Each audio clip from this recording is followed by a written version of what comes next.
Our next speaker is Luke Maxwell. I'm excited to hear his story. After suffering from undiagnosed depression as a teenager, which culminated in a violent suicide attempt at 16 years old, Luke Maxwell learned that 1 in 4 of his peers were suffering in the same way he was.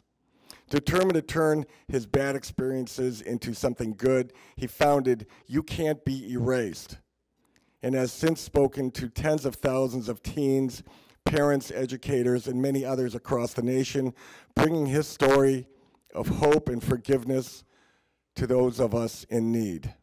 Luke Maxwell.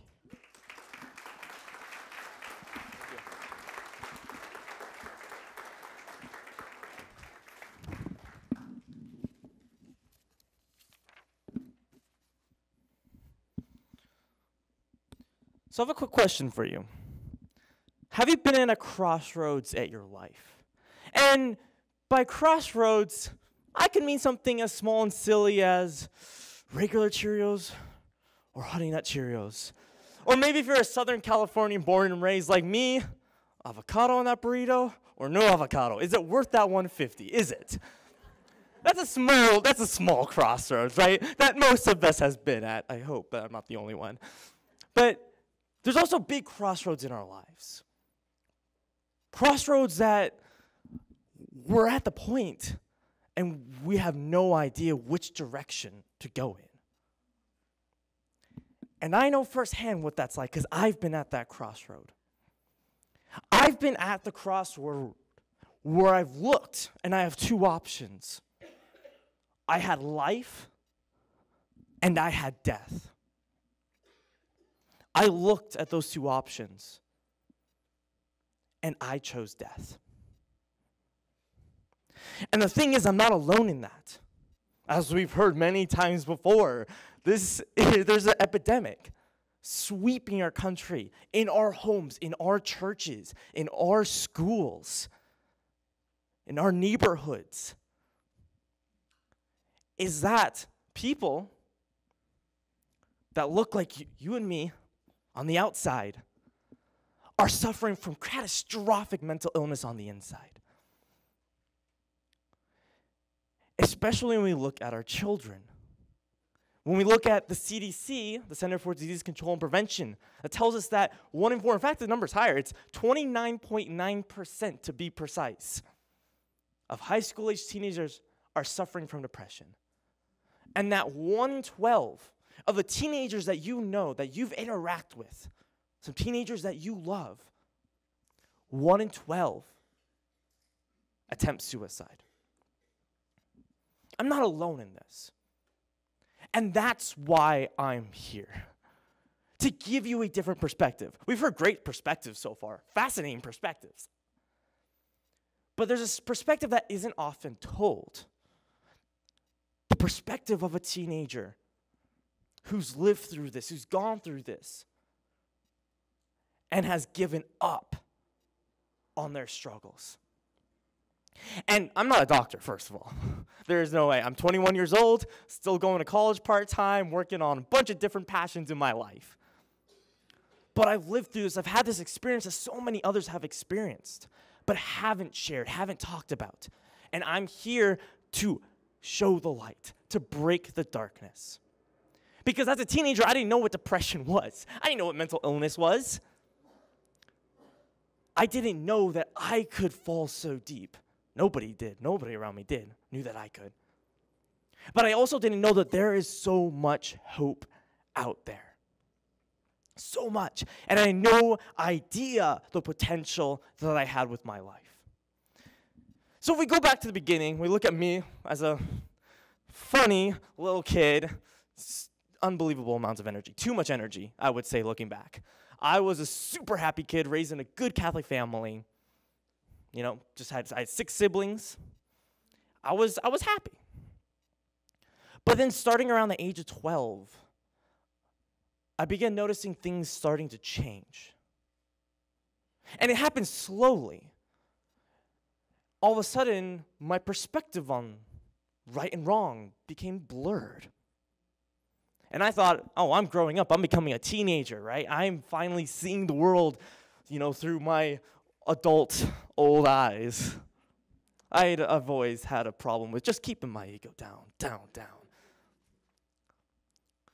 But then it started to get worse. All of a sudden, I started feeling sad all the time. And that was odd, because I was always happy. I started not being able to sleep at night. And later, I learned that not only was I not able to sleep at night, but that it wasn't all in my head. It wasn't just me being a sad teenager. Is that not being able to sleep at night most likely was the result of the chemical imbalance in my brain that was the cause of my depression. So we're not just talking about in my head, I'm just, seeing things, feeling things that aren't real. It's affecting me on a biological level in many, many ways. As time went on, I began to feel worse. Soon I was keeping secret everything I was feeling, everything I was doing. I thought I can't let anybody know. Why? Because I thought my parents would get me in so much trouble. I thought I'll be grounded forever. I shouldn't be feeling this way. I shouldn't be acting out this way. Because what I was doing is, at first I thought, okay, this is going to pass, this is going to go away, and it didn't. And so I started trying everything I could do to cope with these feelings. First thing I did is I was like, okay, what helps me distract? What distracts me from this world? What helps me feel not so miserable? The answer was reading, which if your kids were in their room alone or reading most of the time that I had free, you think, great, they're reading. That's absolutely fabulous. The problem was, it was excessive. And so I dove myself into reading, using that as a coping mechanism. That didn't work. It didn't make me happy. And then so I got into porn. And I thought, this is going to make me happy. I'm going to feel love. I'm going to be happy. Finally, something's going to help me escape this terrible world I'm living in. But guess what? That didn't work. And so I just started trying to mask my feelings, started trying to hide it, push it down, and nothing worked. Soon I was beyond miserable. Every day of my life, just thinking, why am I even here? What am I doing with my life? Why am I feeling this way when no one else around me was? I kept to myself. I was quiet. I didn't really act out. And so to most people around me, I was just, quiet Luke. Not a huge deal, right? Just Luke. Nobody knew what was going on inside. And this is the huge danger, especially with teenage depression, is that many times the signs can get confused. When are we dealing with normal teenage angst? And when are we dealing with a severe mental illness? By the way, my way is to say, let's ignore if you're clinically depressed or not. Are you having trouble sleeping? Let's fix that. Are you feeling sad and miserable right now? Let's fix that. We can get caught up in labeling ourselves, calling ourselves something, which can be helpful for doctors to diagnose you. Don't get me wrong. But that's my way of focusing on it now. But back then, I had no idea what was going on. And then soon, when I was 14 years old, I would go to bed after living with this for 2 years, it's just getting worse. I would go to bed planning how I'd kill myself the next day. And this continued on for years. Somehow I clung on to life. For some reason, I didn't go through with it.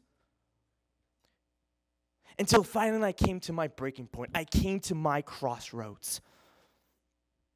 I woke up the morning of December 3rd, 2012, 16 years old now, living with this for 4 years. And I thought, what's the point? Why bother? I'm useless. I'm worthless. Nobody wants me around. People would be happier if I was gone. There's no God, definitely, right? There's no God. I completely lost my faith. All-loving God would give me this much pain. Yeah, right. And so I truly believed that I was alone in the world, that I truly didn't matter, that I truly had no potential. And this is what I believed. This is what I believed who I was. This was my identity. And so on that morning, I decided this is it. I'm done. My chore that day was to clean out our big 12-seater van, bright green, dents all over it, right? The typical big family van. I simply asked my mom for the keys so I could listen to the radio. I was building myself up, working myself up for it, pretending to clean for a couple minutes, and then I took my chance. I jumped into the driver's seat, turned on the ignition, backed out of the driveway, and sped down the road. After driving about half a mile, I barreled straight through a stop sign and sighted a white SUV coming the opposite direction. I saw this and I thought, this is my chance. I'm going to end my pain. I'm going to be free. This world will be free of me. The world will be a better place without me. And to be clear, I didn't want to die. I wanted to be happy. I wanted to be free of this misery and this pain. And after trying everything I could think of, this was the only option. It was all I had left. And so I accelerated, hit the pedal to the metal, and going 60 miles per hour, wearing no seatbelt, I swerved and slammed head on into that oncoming vehicle. As you might be able to imagine, 60 miles per hour, the crash was horrific. Both vehicles actually flipped in midair several times before coming to a rest at the side of the road, completely totaled. To be honest, I was in a daze. When I kind of came to, I was running down the side of the road in shock. I had a million thoughts running through my head. But the number one thing I realized was that my worst nightmare had just come true. I had survived. I had not planned for this. I thought this was impossible. I made sure of it. I went to such extremes to make sure I would not survive this, and yet I did. And all I could think of was, why? Why did I have to be the only person in the world to feel like this? Because that's what I believed. I believed that no one else had experienced this before. And why did I have to keep on living? Why couldn't the pain just go away? Eventually, the police came, the ambulance came. When I told them I did it on purpose, I was arrested, and I was sent to the hospital. That's when my parents came. Now, I can't even pretend to imagine what they were going through at the time. I'm not even going to try. But they came to me on that hospital bed. I was in a neck brace. I was tied to the bed. And they said, "We love you, and we're going to do whatever we can to help you." And to tell you the truth, I didn't believe them. I wasn't healed by that event. I was still in the murkiness, the darkness of despair, of thinking everyone around me lies. Nobody really wants me. It was something I held on to and believed for so long, I couldn't just let that go. After extensive testing and scans, we found that out of that 60-mile-per-hour crash, no seatbelt, I survived completely unharmed. All I had was a little scratch in my arm. I don't even have a scar. It is truly a miracle I survived. There is no doubt in my mind about that. I shouldn't have survived that. It was made clear. Nobody could figure out how I did. And yet I was there. And all I could think was, why? Why? How is this happening? And what's going to happen next? I was transferred to a mental facility on a 72-hour hold. And every day my parents came and visited me. I was diagnosed with major depressive disorder there. I was put on medication immediately. And after those 3 days were up, after hearing everybody around me tell me, You can get better. Here's how to get better. We believe in you. I decided I want to get better. Of course I want to be happy. Who doesn't? And so I decided to make that step. And for those of you who have suffered from a severe mental illness, you know, it's not just one step.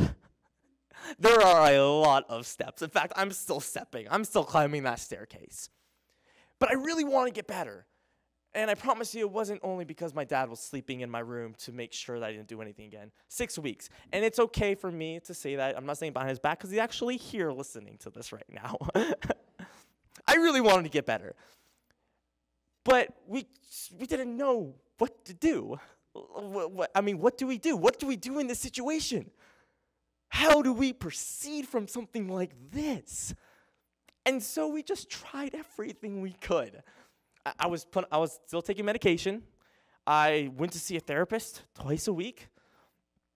And we just tried things. My parents did extensive research. They went to see my therapist as well as I did to learn on how they could help me. And so what we did was we focused on healing my body, my mind, and my soul. My body through exercise, watching what I eat, seeing, well, do you have an allergic reaction to something? Because if you do, that could hurt your mental health as well as your body because they're so linked. And this came from my spiritual director who told me, Luke, you know what you need to do? So you need to go to bed at 8:30 every night and wake up at like 6:30, 7:30. So you need 9 hours of sleep. And I went, 9 hours of sleep? Like, come on, what teenager gets a full 9 hours of sleep every single night? I've met maybe 2. He said, no, you need to do it. And of course, he was a priest. You're not going to say no. So I did. I tried. And of course, I wasn't perfect. And that's the most important thing to realize, that I realized during this journey, is that the goal is not to be perfect today. No, it's not. The goal is to be better tomorrow. And that was the mantra that I lived. And so we healed my body. We healed my mind through medication and therapy. And then once I was at a place that I was ready, we started healing my soul. Through going to confession, through going to mass, through the sacraments, through prayer, through meditation, through regaining my relationship with God. And that was his own journey that's still going on today. And I still have so much work to do. But the thing, as I realize, is that recognizing and overcoming your struggles is not enough. I realize that there's one more step to this equation. And that's what I call being unashamed. Now, here's what this means. This means to me is taking your struggles, taking all that bad stuff in your life, whether it's choosing the wrong kind of Cheerios or whether it's facing death in the eye. Taking that bad experience and saying, I'm going to do something good with this. I'm going to turn the bad in my life, I'm going to make it into something good. And that's what I did. But I didn't know what to do. I had no idea. I was 17 years old. I was still 16 at the time. So I was like, I'll start a blog, because that's what people do, right? So I started a blog. I made a video and just started. And then slowly, as people found out about my story, as I started growing my audience, as I started doing more, I realized I need to do even more. What I realized is that I need to follow my passions. I was given a second lease on life. I was given a second chance to live. That doesn't just happen. And I realized that so many of my peers were dying where I had survived. And I realized I was not going to waste this shot. And so I just started doing everything I could, everything I thought, I want to do this, I'm going to do it. And so I started speaking. I gave my first speech ever at a conference at 17 years old and never stopped. Never, because I saw this is affecting people. This is helping people. When you get someone, a teenager, a 15-year-old girl come up to you and say, I was planning to kill myself. Your story just saved my life. I'm going to talk to a therapist, a school counselor. I'm going to talk to my parents. That kind of thing changes you. And I realized my why I was here. I realized that God had another plan for me. there was something different in mind that he had for me. That I went through all this pain, all this struggle, all of this bad stuff. Because now it's turning into something that now saves lives. And when I look out a crowd like you, people who made time to come to a place like this, to listen to these speakers, to be informed, to be inspired, ready to change lives. I'm reminded of the people in my own life that have done the same thing. My parents, my siblings, my friends, who've all done so much for me, that have forgiven so much for me. Because to be honest, I was a bad kid. I was a jerk of a friend. I was not that great. But now seeing them embrace me, and not only was it them, but a very special man, the man named Lenny Ross, who was the driver of that white SUV that I completely totaled and sent him to the hospital with a broken sternum and lacerations all over his body from broken glass. 8 months after this crash, we reached out to each other through the DA who was prosecuting me, who later turned around and fought for me. We reached out to each other. We met at a coffee shop, and I'll tell you the truth, I was scared. Because if it were me, I would have been mad. Right? I mean, you're just driving along one day, and boom, out of nowhere, your life is radically changed. And so I didn't know what to expect. But he came to me, and he walked up, and I didn't know what to do, so I just gave him a big hug. And I said, I'm so sorry. Like, what did you say in that situation? And he just took a step back, and he said, that's all I wanted to hear. And from that moment, I just realized I was just forgiven instantly, like that. And later I learned, not only did it forgive me at that moment, he forgave me on the hospital bed that night. He knew that there was someone who was suffering. He knew that there was a kid who needed help. And he decided that he wasn't going to make an enemy with that person, that he was instead going to make an ally. And it's just moments like this that only further encourage me on my journey. And that's why I'm here today. First of all, to give you myself as a resource. I have communicated one-on-one with hundreds of teens and parents and educators and priests and any demographic you can name, listening to their stories, helping them with the knowledge of my own experience of what I've learned. And to be frank, Dr. Kheriaty's book, The Catholic Guide to Depression, that was my ground zero. That's where I started to learn about myself, what my disease was, and how to improve. That book started so many things, and that's why I'm so glad to know the man today. Such a fabulous man he is. But to offer you myself as a resource, but also just this inspiration to you, is that I came from the worst place you can get. I literally came from the precipice of death. And yet, I've come all the way over to here. Change everything around. And so my question to you is, I know it's hard. I know firsthand how difficult that change can be. But think about your life. Think about the people in your own life. And think that what you could do to make that change. I'm standing here unashamed to inspire you to create action. I'm standing here sharing my story, giving you this information, giving you me as a resource, as a point of hope, so you can be heroes. And that's what I want from all of you. That's why I named my organization You Can't Be Erased, to tell every person that they're indelible. They're not a pencil that can just be erased from the world without anyone knowing. Every single person leaves an indelible mark on this world. Whether you're just smiling at someone as they walk out through a door, or whether you are their best friend, indelible marks are left.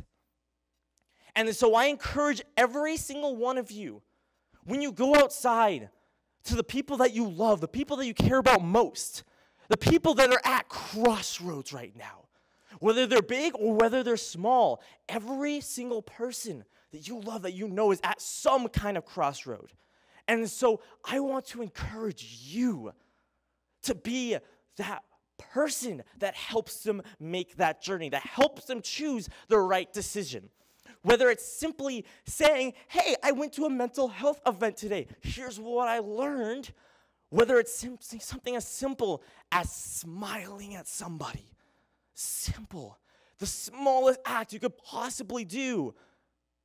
A small act that could have such big changes. I want you to go out to those people, and I want you to tell them that they matter, that they are beautiful people, that they are truly indelible, and that they can't be erased.